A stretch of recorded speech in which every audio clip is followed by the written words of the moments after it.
so far. For the rest of the round, Quartey punches Delahoya in the face, basically.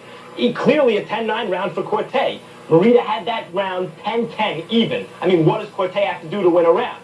As I see it, you have one of 5 options, really. Either a judge who gives that round 10-10 is blind, corrupt, temporarily insane, incompetent, or he just blew it and can come out and admit that he got it wrong.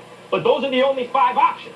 I don't see any other excuse. We'll talk even more about the judging soon. But first, take a look at the fight. A tactical fight, a dramatic fight, and a boring fight through a lot of this. You know, one thing we found with this, certainly this is what happens, and we're glad to see 2 top guys go at it next, and that's what we saw. We saw that Quartey is a limited fighter, but what he does do very well. The fight went as I thought it would. Quartey, I thought, would be too respectful of Delahoya's power, try to out-jab Delahoya in the middle of the ring. As it turned out, I was surprised because that was enough to maybe win the fight. Neither fighter looked good. It was a bad fight except for the 6th and the 12th rounds, and they were both slapping with their punches and hurting each other with slaps. And it sounded like after the fight, Oscar wanted nothing to do with Quartey ever again. I thought a champion just keeps on moving forward and fights the very best. So what I want to do is fight the big fighters out there. I mean, the best. And then we'll see about a rematch, you know. I want to go out there and fight the best. And if I beat all of them, then we can talk about a rematch. He didn't do anything. I'm doing everything. Speed, power, jabs, everything. He's doing nothing. And he tried everything of us, you know. That's all he came to survive. That was what he did. Now I am best pound for pound champion of the world. Thank you.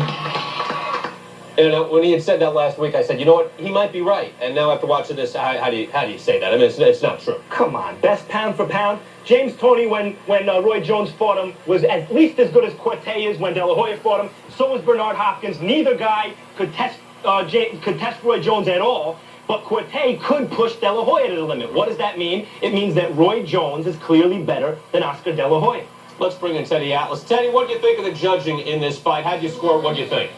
I thought that those guys, you know, are way out of line as far as having such a large disparity. I mean, either way, it was a close fight. A draw could have been argued in this fight. I just got the feeling that, first of all, I didn't think it was a great fight. There was 2 real good rounds, but I think everybody anticipated a fight so great that when they got a good last round, they convinced themselves they saw a great fight because of the sense of anticipation, wanting to see a great fight. But there was so many of those middle rounds to the late rounds that nothing was happening. And I think Quartey was accumulating a lot of rounds just with the jab. He wasn't doing a lot, don't get me wrong, but the other guy wasn't doing anything. And just on the weight of the jab, I thought that he had a lead going into the last round. It was just a matter of how large. Was it 3 points? Was it 2 points? If it was 2, I think that it was a draw, obviously. If it was 3, he wins by a point. But no way the way they had it.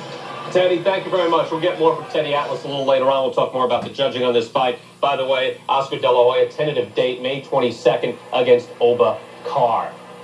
Maybe he will fight the winner of Trinidad Pernell Whitaker. We'll see. We'll talk about Welter Ward Part 2, this weekend's fight when we come back on Friday Night Fight.